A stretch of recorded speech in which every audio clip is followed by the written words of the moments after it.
بسم الله الرحمن الرحيم وبه قال حدثنا مسدد قال حدثنا عبد الواحد بن زياد قال حدثنا الأعمش عن زيد بن وهب بن عبد الرحمن بن حسنة قال انطلقت أنا وعمرو بن العاص إلى النبي صلى الله عليه وسلم فخرج ومعه درقة بسم الله الرحمن الرحيم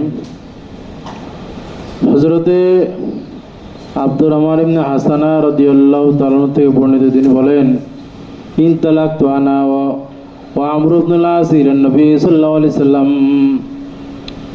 আব্দুর রহমান বলেন যে আমি এবং আমর ইবনে আস রাসূল করিম সাল্লাল্লাহু আলাইহি সাল্লামের নিকটে গেলাম। ফাখারাজা রাসূল বের হলেন ঘর থেকে, ও মাহু দারাকাতুন তার সাথে একটি চামড়া আছে, ঢাল আছে, চামড়া ঢাল। এটা কোনো না, মানে এখানে কোনো মাঝখানে অন্য কোনো লাকড়ি নাই, কাঠ লাগানো ছাড়া বা কোনো চটি লাগানো ছাড়া, শুধু চামড়ার একটা ঢাল টুকরা। ও মা ও দারাকাতুন চামড়া ঢাল, সুম্মাস্তা তারা বিহা অতঃপর ওই চামড়া ঢাল দিয়ে পর্দা করলেন। চামড়া ঢাল দিয়ে কি করলেন? সামনে পর্দা দিয়ে সুম্মা বালা অতঃপর পেশাব করলেন। ফাকুলনা আব্দুর রহমান বলেন আমি এবং আমর ইবনে আস আমরা বললাম উনজুরু ইলাইহি কামা ইয়াবুলু কামা তাবুল মারাতু। এই লোকজন দেখো দেখো, তার দিকে দেখো, নবীর দিকে দেখো, সে পেশাব করে যেমন ভাবে পেশাব করে নারী মহিলা।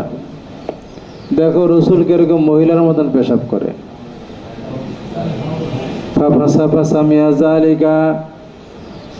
এই কথা নবীজি শুনলেন। ফাকালা আলাম তা'লামু মা লাকিয়া সাহিবু বনি ইসরাইল, সাহিবা বনি ইসরাইল, সাহিবু বনি ইসরাইল দুইটাই আছে। মা লাকিয়া সাহিবু বনি ইসরাইল লাজিম অথবা মুতাআদ্দি দুইটাই মুরাদ নেওয়া যেতে পারে। এই তোমরা কি জানো না বনি ইসরায়েলের লোকের কি ঘটেছে? বনি ইসরায়েল এর এক ব্যক্তির তার সাথে কি মোলাকাত করেছে, কি সমস্যা হয়েছে, ইসলামী আইনের বিপক্ষে অবস্থান নেওয়ার কারণে। তোমরা কি জানো না কি হয়েছে? কানু ইযা সাবাহুল বাউলু কাতাউ মা সাবাহু আল বাউলু মিনহুম। ঘটনা ছিল এই বনি ইসরায়েলদের যুগে ইদা আসাবাহুল বাউলু, যখন তাদের কোনো পেশাব লাগতো, যখন তাদের কি লাগতো? কোনো পেশাব লাগতো। কাতাউ মা সাবাহু আল বাউলু, বিধান ছিল এরা কেটে ফেলতো ওই জায়গা, ওই অংশ যাহার মধ্যে পেশাব লাগতো। যে অংশে পেশাব লেগেছে, বনি ইসরায়েলদের যুগে বিধান ছিল কাপড় হোক শরীর হোক ওই অংশ কেটে ফেলতে হবে। কেটে ফেলাটাই হলো এটা পবিত্রতা।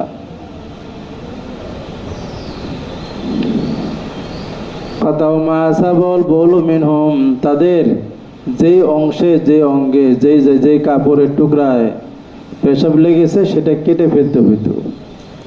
এটা হলো তাদের বিধান। ফানাহাহুম, ওই যে সাহেব বনি ইসরায়েলের এক লোক তাদেরকে মানা করেছে, না এত কষ্ট তোমাদের করার দরকার কি, এটা না করলেও কোনো সমস্যা নেই। সে তাদের এই ইসলামী বিধানের ক্ষেত্রে কি করছে? তাদেরকে নিরুৎসাহিত করেছে, বাধা দিয়েছে। ফাউজিবা ফি কাবরিহি, আর তার পরিণামে ওই বাধা প্রদানকারী বনি ইসরায়েলের ব্যক্তিকে তার কবরের মধ্যে আযাব দেওয়া হয়েছে। এই হলো হাদিসের তর্জমা। এখন সেখানে তোমরা তর্জমা থেকে বিষয় বুঝতে পারছো যে দুইজন সাহাবী নবীজি বসে পেশাব করতেছিলেন, বসে পেশাব করলেন। তারা একে অপরকে দেখালো যে নবী মহিলার মতো পেশাব করে দেখো। তো এই সাহাবী, এরা দুজনের সাহাবী।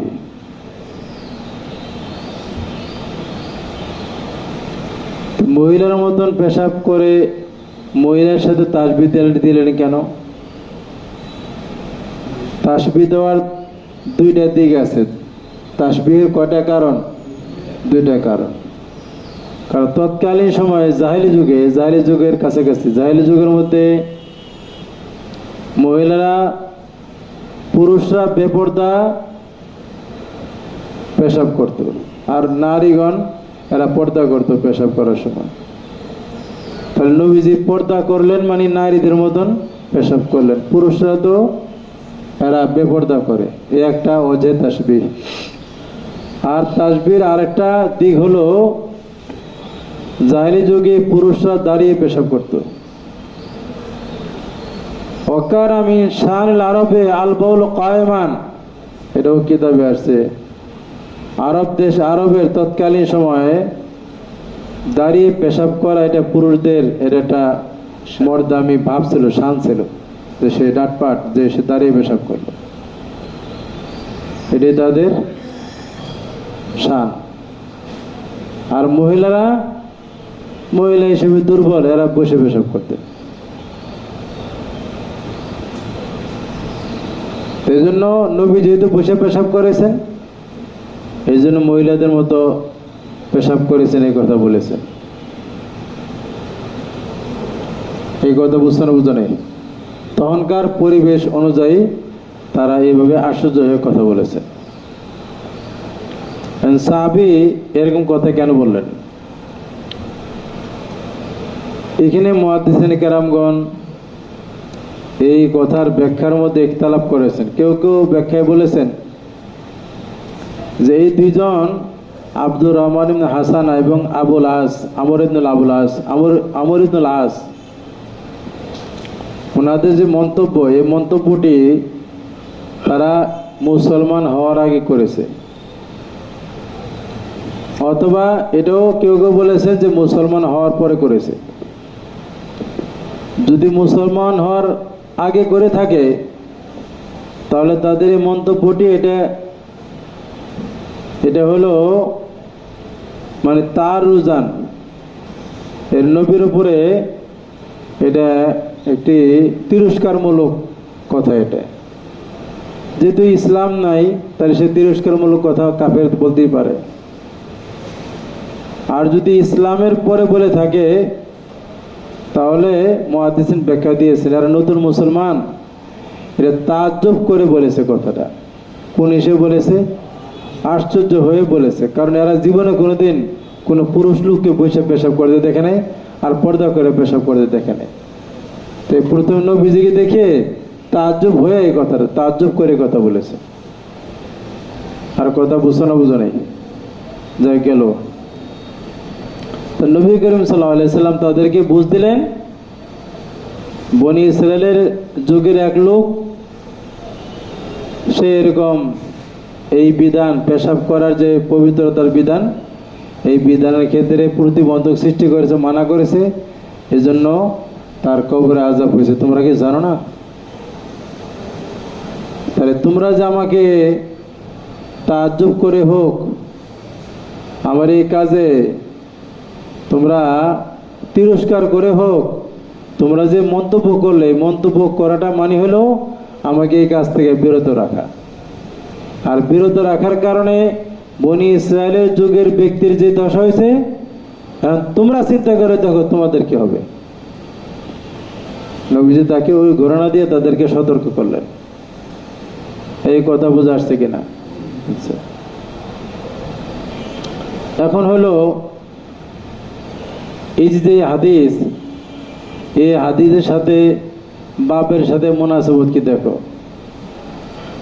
আমরা আগে বলেছিলাম বাবুল ইস্তেবরাই মিনাল বলে এই অধ্যায়ের দ্বারা উদ্দেশ্য কি? মতলকান এই পেশাব থেকে এহতিয়াত করা, মতলকান পেশাব থেকে এহতিয়াত করা, এটা বোঝানো। ওই আল ইদরাজ আন বাকিয়াতুল বাউল খাস অর্থ ইস্তেবরার, ওটা এখানে মুরাদ না। তাহলে পেশাব থেকে এহতিয়াত উদ্দেশ্য। তো পেশাব থেকে এহতিয়াত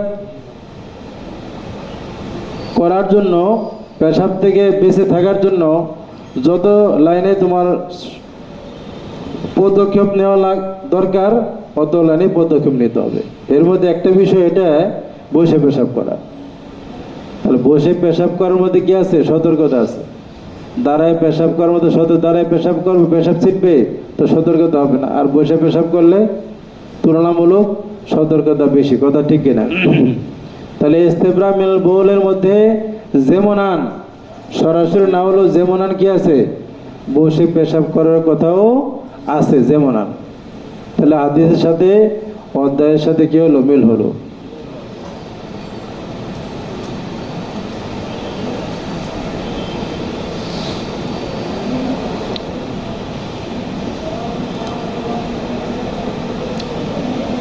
সামনে আসো। ক্বালা আবু দাউদ ক্বালা মানসুরুন আন আবি ওয়াইলিন আন আবি মুসা রাদিয়াল্লাহু তাআলা আনহু ফি হাদাল হাদিসি ক্বালা জিলদু আদিহিম ওয়া ক্বালা আসিম আন আবি ওয়াইল আন আবি মুসা আন নবী সাল্লাল্লাহু আলাইহি ওয়াসাল্লাম ক্বালা জাসাদু আহাদিহিম। এখানে সাহিবু বনি ইসরাইলের মধ্যে সাহেব থেকে মোরাদ হলো বনি ইসরায়েলের যুগের যে কোনো এক লোক। কিন্তু আল্লামা আইনি রহমতুল্লাহ আলাইহি শারহে বুখারী উনি এখানে একটি ব্যাখ্যা করেছেন, কিন্তু ব্যাখ্যাটি গ্রহণযোগ্য নয়। এটা অনেক তাকাল্লুফাতে পরিপূর্ণ। উনি বলেছেন সাহেব বনি ইসরায়েল থেকে মোরাদ হলো মুসা আলাইহিস সালাম। বনি ইসরায়েলের সাহেব মানে মুসা আলাইহিস সালাম নবী। তাহলে আল্লাহ তাআলা মালাকিয়া সাহেব বনি ইসরাইল, তো যদি এখানে বনি ইসরায়েলের সাহেব থেকে মুসা আলাইহিস সালাম মুরাদ নেওয়া হয়, হাদিসের মর্ম সঠিকভাবে উপলব্ধি করতে অনেক তাবিল করা লাগবে। তো সেই ক্ষেত্রে তাবিল করছে উনি কান ইদা সাবাউল বাউলু কাতাও মা সাবাউল বাউলু ফানাহাহুম। এই ফানাহাহুম মানে কি? তাদেরকে মানা করছে। মানে আয় ফানাহাহুম আত্তাহাবুনা ফি আমরিল বলে তাবিল করতে হবে। কি করতে হবে? তাদেরকে পেশাবের ওই যে পবিত্রতা থেকে মানা করছে, না না এটা তো হবে না। তাদেরকে মানা করছে পেশাবের বিষয়ে শিথিলতা প্রদর্শন থেকে মানা করছে। ফানাহাহুম আত্তাহাবুনা ফি আমরিল বলে পেশাবের বিষয়ে মানে শিথিলতা অলসতা থেকে মানা করছে। তাহলে তাবিল করা লাগলো। ফাউজিবা ফি কবরি, ফাউজিবা আগে ছিল উজিব মানে সাহেব বনি ইসরাইল, তারে আযাব দেওয়া হয়েছে। এখন তো এখানে সাহেব বনি ইসরাইল মোরাদ দেওয়া যাবে না, তো এখানে তাবিল করতে হবে। মানা করেছেন সে পেশাব থেকে শিথিলতা করার ব্যাপারে। কেউ তার মানা গ্রহণ করেছে, কেউ মানা গ্রহণ করে নাই, কেউ কি করে নাই? শিথিলতা থেকে বেঁচে থাকে নাই। কথা বুঝছো না বুঝো নাই? তো সেই ক্ষেত্রে ফাউজিবার ফাইল হবে ফাউজিবা মান ইয়াতানাব্বাহ ফি কবরি। ফাউজিবা মান ইয়াতানাব্বাহ ফি কবরি, তার সতর্কতায় যে সতর্ক হয় নাই তাকে কবরের মধ্যে আযাব দেওয়া হয়েছে। যে সতর্ক হয়নি তাকে কবরে আযাব দেওয়া হয়েছে। তাই অনেক তাকাল্লুফাত না কি? অনেক তাকাল্লুফাত। কাজে এখানে এটা আম মুহাদ্দিসিন বলেছেন যে এই এত তাকাল্লুফের দরকার নাই। সাহেব বনি ইসরাইল থেকে মুসা আলাইহিস সালাম মুরাদ না, বরং বনি ইসরায়েলের যে কোনো এক লোক। কথা বুঝে আসছে কেন? গেল কথা। এবার এখানে কলা আবু দাউদ, প্রত্যেকটা কলা আবু দাউদ এটা গুরুত্ব সহকারে এটা বোঝা উচিত, খেয়াল রাখা উচিত। যেমন কলা আবু দাউদ বলে কি বোঝাতে চান? এই কলা আবু দাউদ দ্বারা মকসুদ হলো কয়েকটা বিষয়, কয়েকটা জিনিস বোঝানোর উদ্দেশ্য। এক নম্বর হলো যে এখানে আবু দাউদ রহমতুল্লাহ আলাইহি ওই হাদিসকে বয়ান করার পরে এই হাদিসের আরো কিছু তালিকাত উল্লেখ করেছেন। তালিকাত এখানে আরো কিছু তালিক উল্লেখ করে, তালিক হাদিস উল্লেখ করেছেন। এর দ্বারা ওনার বোঝানোর উদ্দেশ্য হলো যে এই হাদিসের আলফাজের মধ্যে ইখতিলাফ আছে। হাদিসের আলফাজের মধ্যে কি আছে? ইখতিলাফ আছে, একটা বিষয়। দুই নম্বর হলো আরেকটা বিষয় বোঝানোর উদ্দেশ্য যে হাদিস যেভাবে আব্দুর রহমান ইবনে হাসানা সাহাবীর থেকে বর্ণিত, তেমনি ভাবে আরেক সাহাবী আবু মুসা আশআরী রাদিয়াল্লাহু তাআলা থেকে বর্ণিত। কথা বুঝে আসছে না? শুনে তাহলে এখানে ওনার কিছু তালিকাত বয়ান করার উদ্দেশ্য। দেখো এখানে ক্বালা মনসুরুন, হাদিসের আলফাজের মধ্যে ইখতিলাফ আছে। আগের যে হাদিস বয়ান করলো, এই হাদিসের মধ্যে বনি ইসরাঈলদের জমানায় পেশাব লাগলে পেশাব থেকে বাঁচার, পবিত্র হওয়ার এই প্রসঙ্গে আগের হাদিসে বলা হয়েছে কি, মতলকান কাতাও মাসা বলো, পেশাব যেই জায়গায় লাগে ওটাকে কাটতে হতো। পেশাব যেখানে লাগবে সেখানে কি কেটে ফেলতে হবে। এখন এখানে মুজমাল ভাবে উল্লেখ আছে, সেটা কি কাপড় না শরীরের চামড়া, এর উল্লেখ আছে নাকি? উল্লেখ নেই। যেখানে পেশাব লাগবে ওই জায়গা তুমি কাটতে হবে। তো এখানে পেশাব লাগার পরে ওই কি করতে হবে, এই করণীয় কাজটা মুজমাল আছে, স্পষ্ট উল্লেখ নেই। কাপড় কাটতে হবে না শরীর লাগলে শরীরও কাটতে হবে, এ কথা উল্লেখ নাই, আমভাবে আছে। কিন্তু সামনের রাওয়ায়াতের মধ্যে আছে, দেখো এখানে এই রাওয়ায়াত বেশ কম। প্রথম এক হাদিসের মধ্যে আসছে জিলদা হাদিহিম, তাদের একজনের চামড়াকে কাটতো, চামড়ার কথা উল্লেখ আছে। তাহলে আলফাজ বেশ কম হলো। আরেক রাওয়ায়াতের মধ্যে আছে ক্বালা জাসাদ হাদিহিম, তাদের শরীরকে কাটতো। তাহলে আলফাজ বিভিন্ন রকম, সেটা বুঝাইলো। কথা ঠিক আছে কিনা?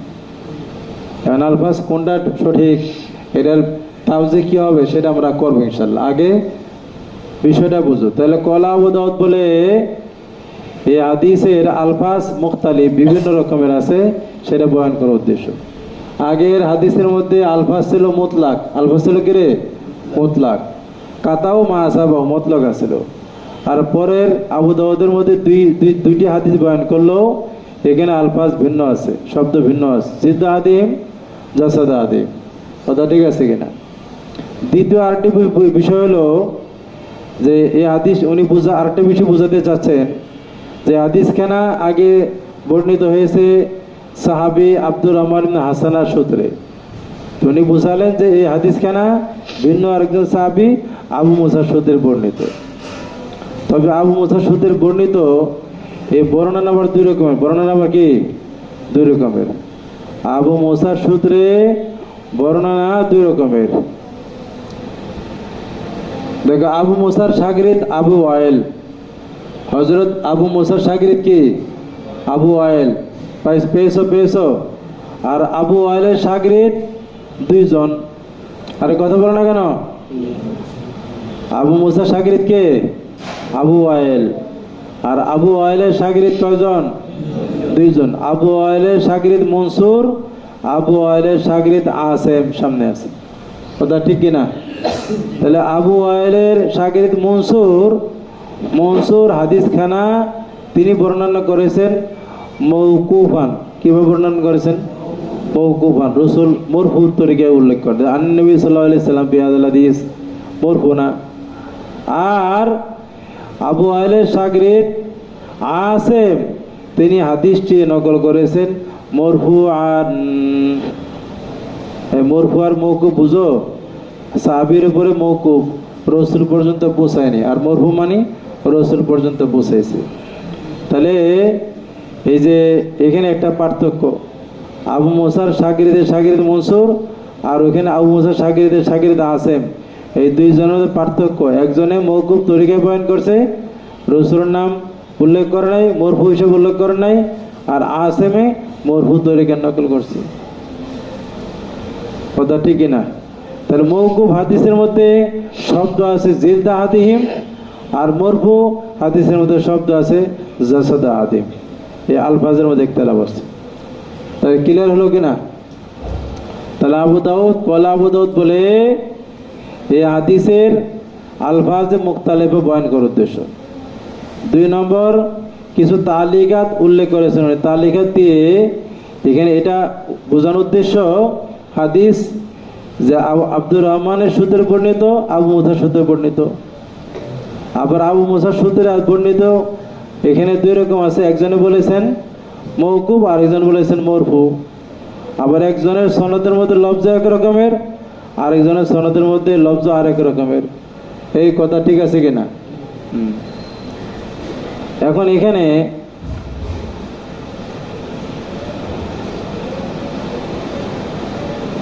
একটি বিষয় হলো, এই জায়গায় আসলে বাস্তব কি ছিল?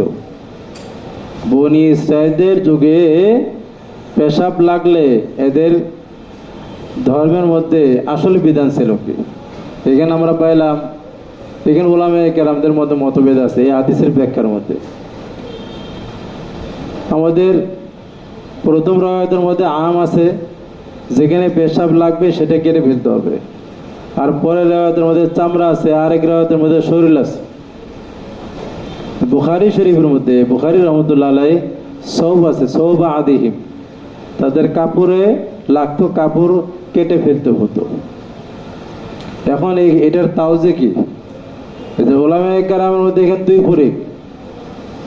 কোন কোন উলামায়ে কেরাম বলেন যে এখান থেকে আসলে এদের বিধান ছিল হলো, এদের ধর্মের মূলনীতি ছিল যে পেশাব লাগলে কাপড় কেটে ফেলতে হতো। কাপড়ে পেশাব লাগলে কাপড় কেটে ফেলতে হতো। এটা কাপড় কেটে ফেলা এটাই উদ্দেশ্য। আর বাজ উলামায়ে কেরাম বলে যে না, যেখানে লাগবে সেই জায়গায় কাটতে হবে। কাপড় লাগলে কাপড় কাটতে হবে, শরীর লাগলে, চামড়া লাগলে এই চামড়া ফেলে দিতে হবে, অপারেশন করে চামড়া ফেলে দিতে হবে। কথা বুঝছে না? বুঝো নাই? এই জন্য দুই রকম মত আছে। এখন যারা বলে যে কাপড় মুরাদ, কাপড় কাটতে হইতো, ওরা বলে যে না, এটা ইসলাম তো এত কঠিন করে না। আল্লাহ বলেছেন লা ইউকাল্লিফুল্লাহু নাফসান ইল্লা উসাহা। এটা এদের যতটুকু শক্তিতে আছে অতটুকুর বাইরে আল্লাহ বা কোনো মানুষকে মুকাল্লাফ করেন না। তাহলে চামড়া কেটে ফেলা, শরীর কেটে ফেলা, এটা তো তকলিফে মালায়া তাক, এটা তকলিফে মালায়া তাক, এটা মানুষের শক্তির মধ্যে নাই, এটা অসহনীয় ব্যাপার। তাহলে কাপড়ই মুরাদ।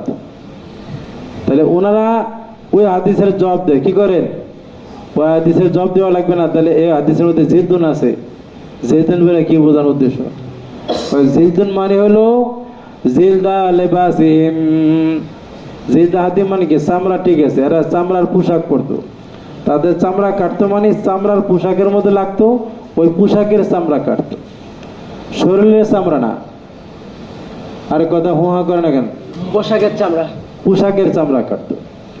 কিন্তু এই জবাবের মধ্যে আবার প্রশ্ন আসবে, আরেক রাওয়ায়াতের মধ্যে আছে জাসাদাদিম, তাদের শরীরকে কাটতো। এরা কি কিভাবে জবাব দিবা তুমি? চামড়া না বুঝলাম, পোশাকের চামড়া, নিজের চামড়া না, কিন্তু এর শরীর কাটতো, এটাকে কিভাবে ব্যাখ্যা দিবা? এই জন্য এটার জবাবে মুহাদ্দিসিন বলেছেন, যারা জাসাদ শব্দ বলেছে এরা আসলে রিওয়ায়াত বিল মানা করেছে। যারা জাসাদ শব্দ বলেছে এরা কি করেছে? রিওয়ায়াত বিল মানা। এরা হাদিস হুবহু নবীর থেকে শুনে হাদিস হুবহু শব্দ বলেনি, মানে এরা নিজস্ব আলফাজে বিষয়টা বুঝাইছেন। শরীরের উপরে যে কাপড় সেটাকেই ওরা জাসাদ বলে উল্লেখ করেছে। শরীর কাটতো, শরীর থেকে মোরাদ কাপড়ই কাটতো। এটা ওনারা ওই মানা নিজের পক্ষ থেকে আলফাজ দিয়ে এটা হাকিকত বুঝাইছে। যদি রাওয়ায়াত সহি হয়ে থাকে গেল। আর যারা বলে যে না, যেখানে পেশাব লাগবে ওই জায়গায় কাটতো, কাপড় হলে কাপড়, শরীর হলে শরীর, কারণ এদের তাহলে এটা তাদের ব্যাখ্যা কি? তাদের ব্যাখ্যা হলো এই শরীর কাটা এটা হলো তাদের ধর্মের বিধান, এবং এটা হলো ইউসুর এবং এগলাল, ইউসুর এবং এগলাল, এটা তাদের ধর্মের কঠিনতা। এটা আল্লাহ তাদেরকে কঠিন করে দিয়েছে। ওরা মানুষও টেরা ছিল অনেক বেশি, এই জন্য বিধান ওরকম দিছে, যেমন মানুষ ওরকম বিধান, যেরকম ঢিল ওরকম মগুর, এরকম আছে না, ওরা ওরকম বেশি দুষ্ট, এই জন্য ওদের বিধান অনেক কঠিন। কথা বুঝে আসছে কিনা? এই জন্য আয়াতের মধ্যে আছে ওয়াদাউ ইনদাহুম ইসরাহুম ওয়াল ইগলাল আল্লাতী কানাত আলাইহিম, আছে না সব আয়াত? ওয়াদাউ ইনদাহুম ইসরাহুম ওয়াল ইগলাল আল্লাতী কানাত আলাইহিম, আছে না? এই যে আল্লাহ পাক আমাদের উপরে দয়া করেছেন, এই দয়ার কথা বলেছেন যে আমাদের থেকে দয়া করে ওই ঈশ্বর এবং ইগলাল কঠিন মুশাক্কাতকে আল্লাহ পাক রহিত করে দিয়েছেন। আলহামদুলিল্লাহ বলো।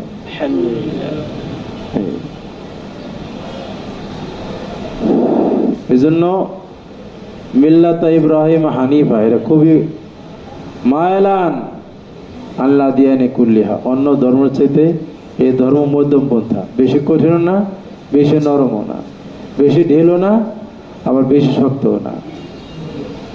এই জন্য শুকরিয়া আদায় করে এই বিধানগুলিকে গুরুত্ব সহকারে মানা দরকার।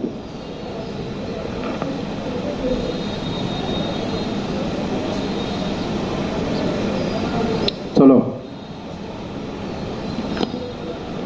باب البول قائما. وبه قال حدثنا حفص بن عمر ومسلم بن إبراهيم قال حدثنا شعبة وقال حدثنا مسدد قال حدثنا أبو عوانة وهذا لفظ حفص عن سليمان عن أبي وائل عن حذيفة قال أتى رسول الله صلى الله عليه وسلم سباتة قوم فبال قائما ثم باب البول قائما, দাঁড়িয়ে দাঁড়ানো অবস্থায় পেশাব করার অধ্যায়।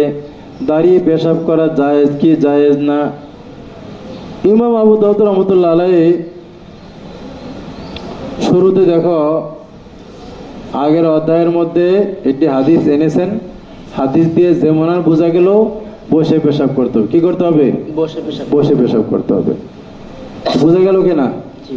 এখন সাথে সাথে যে এর বিপক্ষে দাঁড়িয়ে পেশাব করার ব্যাপারে হাদিস আছে, এই জন্য তিনি কি করলেন, ওনার নিয়ম যে বিপক্ষে হাদিস থাকলে বিপক্ষের হাদিসের জন্য কি করেন, আরেকটি বাব কায়েম করে তাহলে ওই বিষয়ের হাদিসটি উল্লেখ করেন। কথা ঠিক আছে কিনা? আচ্ছা, এটা হলো আমরা সাধারণ নিয়মে আমরা এটার কি করলাম, এটা তার ব্যাখ্যা উল্লেখ করলাম। কিন্তু এখানে আরেকটি বিষয় হলো সূক্ষ্ম বিষয়। আবু দাউদ রহমতুল্লাহ আলাইহি উনি হাম্বলি মাযহাবের লোক। কোন মাযহাবের? আহমদ ইবনে হাম্বল রহমতুল্লাহ অনুসারী। তো উনি আরেকটি বিষয় মনে করেন, অনেক সময় দেখা যায় উনি ওনার মাযহাবের পক্ষে যে দলিল আছে সেই দলিলকে উনি উল্লেখ করেন এবং ওই দলিলের জন্য বাব কায়েম করেন। এবং বাব কায়েম করতে গিয়ে অনেক সময় উনি জুমহুরদের মসলককেও বাদ দিয়ে দেন। তার মসলক প্রতিষ্ঠিত করার জন্য বাব কায়েম করার দলিল আনেন। আবার অনেক সময় জুমহুরদের মসলকও বলেন, মসলক বয়ান করে তারপর বিপক্ষের হাদিস ওনার মসলকের বাব কায়েম করেন। কিন্তু অনেক ক্ষেত্রে মনে হয় যে তিনি তার মসলকের, তার মাযহাবের পক্ষে বাব এনে দলিল আনেন, কিন্তু জুমহুরদের পক্ষে বাবও কায়েম করেন না, জুমহুরদের কথাটাকে বলেন না ওইভাবে। তো তারই বহিঃপ্রকাশ এখানে দেখো, এখানে বসে পেশাব করা এটা জুমহুরদের মসলক। বসে পেশাব করা কি জুমহুরদের মসলক, বসে পেশাব করতে হবে। কিন্তু এই বসে পেশাব করার বিষয়টাকে এটা বাব আকারে উনি উল্লেখ করেন নাই, হাদিস এনে দিয়েছেন আরেক বাবের যেমনে। কিন্তু এর পক্ষান্তরে এই দাঁড়িয়ে পেশাব করা যেহেতু হাম্বলি মসলক, এর মধ্যে বিশাল বাব কায়েম করছে, আবার দলিল দিছে। যাই হোক, দাঁড়িয়ে পেশাব করা। عن أبي وائل عن حذيفة رضي الله تعالى عنه قال أتى رسول الله صلى الله عليه وسلم سباتة قوم فبال قائما ثم دعا بماء فمسح على كفيه। রাসূল পাক সাল্লাল্লাহু আলাইহি সাল্লাম এসেছেন একটি সম্প্রদায়ের খুশু খাসাক ডাস্টবিনের জায়গায়, ময়লা ফেলার স্থানে, সুবাদ্দাতা মানে কি রে? খুশু খাসাক, যে খড়কুটা ময়লা আবর্জনা যেখানে ফেলে ওই ময়লা ফেলার স্থানে আসছেন। ফাবালা কায়েমান, ওখানে এসে পেশাবের প্রয়োজন, পেশাব করলেন দাঁড়ানো অবস্থায়। পেশাব করলেন কোন অবস্থায়? দাঁড়ানো অবস্থায়। সুম্মা দা বিমাইন, অথবা পানি চাইলেন। পামাসালা কুফাই, পানিতে উজু করে তার মুজার উপর মাসে করলেন। পানিতে উজু করে মুজার মাসে করলেন। এই যে দাঁড়িয়ে পেশাব করা, এখানে আসো, এখানে হাদিসের মধ্যে আসছে নবীজি দাঁড়িয়ে পেশাব করেছেন। নবীজি কি করেছেন? দাঁড়িয়ে পেশাব করেছেন। কিন্তু অন্য হাদিসের মধ্যে আসছে দাঁড়িয়ে পেশাব করা নিষেধ করেছেন। আম্মা জান আয়েশা থেকে বর্ণিত, মানে হাদিসের মধ্যে মুতাআরিজ, হাদিস কিরে মুতাআরিজ। আম্মা জান আয়েশা থেকে হাদিস আছে, তিরমিজি শরীফের হাদিস, মা রাওয়াত তিরমিজি আনা আয়েশা রাদিয়াল্লাহু তাআলা আনহা মান হাদাসাকুম আন্নাহু আলাইহি সাল্লাম কানা ইয়াবুলু কায়মান ফালা তুসাদ্দিকুহু।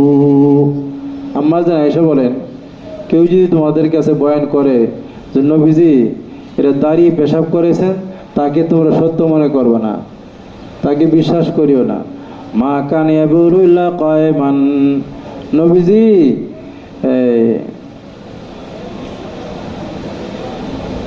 মা কানা ইয়াবুলু ইল্লা জালিসান, নবীজি বসা ছাড়া কি করতেন না? পেশাব করতেন না। নবীজি কি করতেন না? বসা ছাড়া পেশাব করতেন না। তাহলে যদি তোমাদের কাছে কেউ দাঁড়িয়ে পেশাব করে সেই কথা বলে, তোমরা কি করিও না? বিশ্বাস করিও না। অন্য হাদিসের মধ্যে আসছে, এক বর্ণনায় যে নবীজি হযরত ওমর রাদিয়াল্লাহু তাআলা আনহু বলেছেন, ইয়া ওমর লা তাবুল কায়েমান, হে ওমর তুমি কি করিও না? দাঁড়িয়ে পেশাব করিও না। তাহলে হযরত ওমর কি বললেন? লা তাবুল কায়েমান, লা তাবুল কায়েমান। তাহলে এখানে এই সমস্ত হাদিস দ্বারা বোঝা যায় দাঁড়িয়ে পেশাব করা যাবে না। আর নবী যেখানে দাঁড়িয়ে পেশাব করেছেন, হাদিস মুতাআরিজ না। এই তারুজের জবাব কি?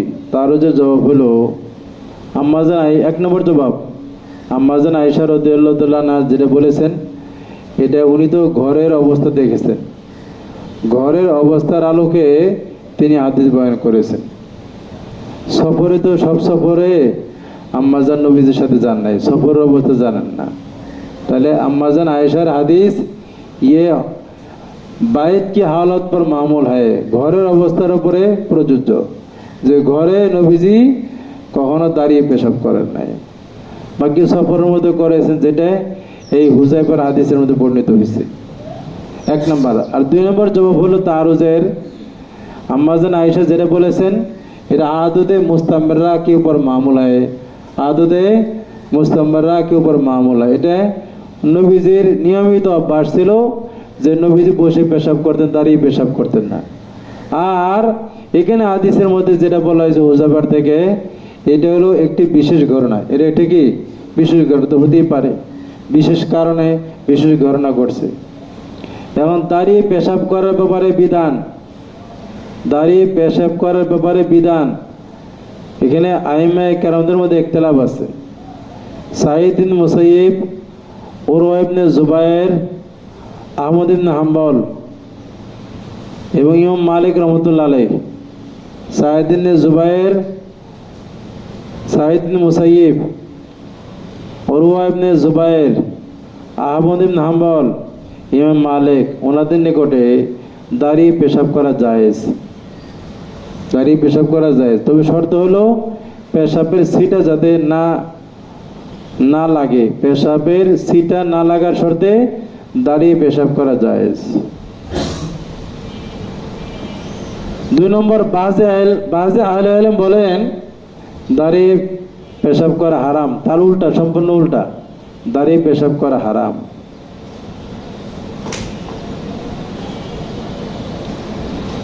এখন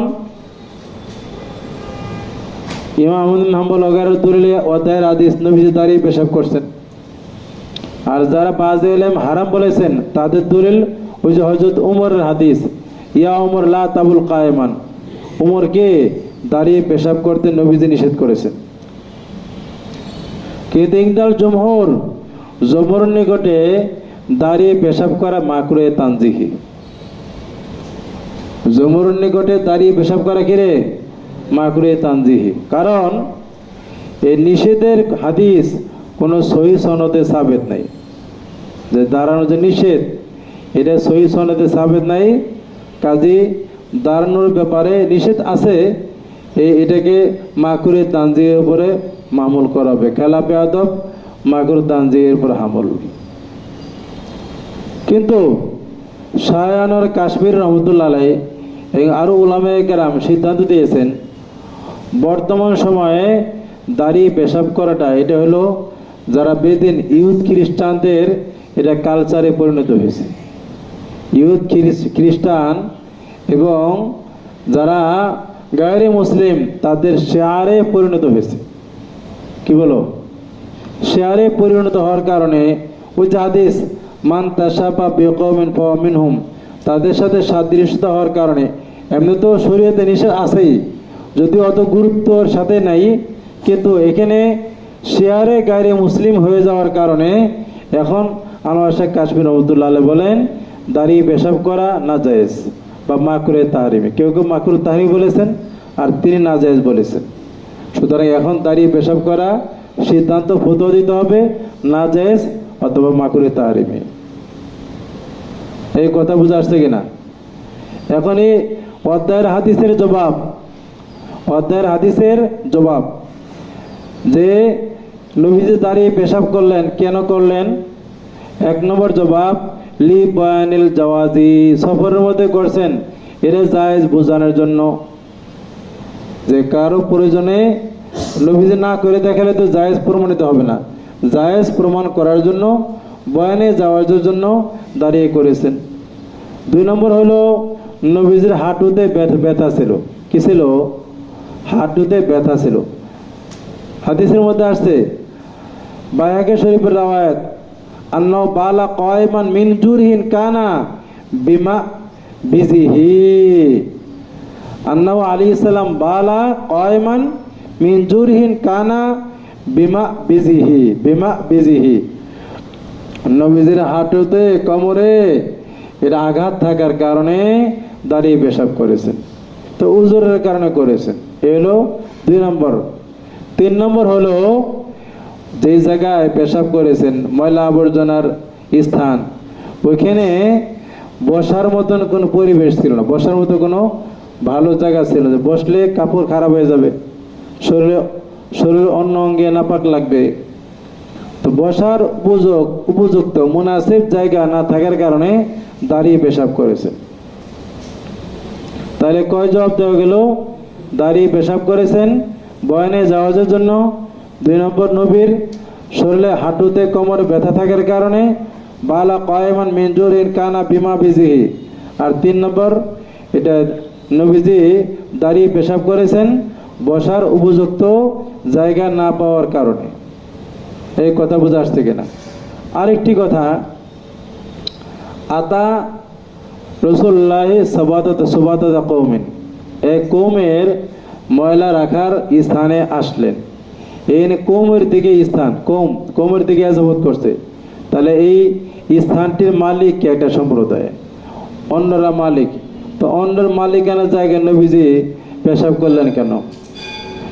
তো বলে যে এখানে এর 1 নম্বর জবাব, সাধারণত ময়লা যেখানে রাখে এই ময়লা রাখার স্থানটি মালিকানা হয় না, এটা গায়রে মামলুকা হয়। এটা গায়রে মামলুকা ছিল, কাজে অনুমতি নেয় নাই, অথবা মামলুকা ছিল, নবীজি এজজতের মাধ্যমে কি করেছেন এখানে পেশাব করেছেন, কিন্তু ওই কথা রাবি উল্লেখ করেনি।